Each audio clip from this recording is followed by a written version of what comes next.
and by nature, I will take birth in my new avatar as Tree Ganesha. After being in my divine form for 5 days, I will bless my devotees and protect them from evil.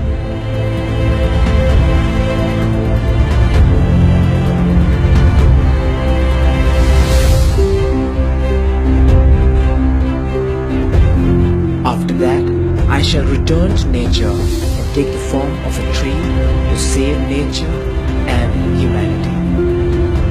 Whoever invokes me to his house will be blessed with happiness and prosperity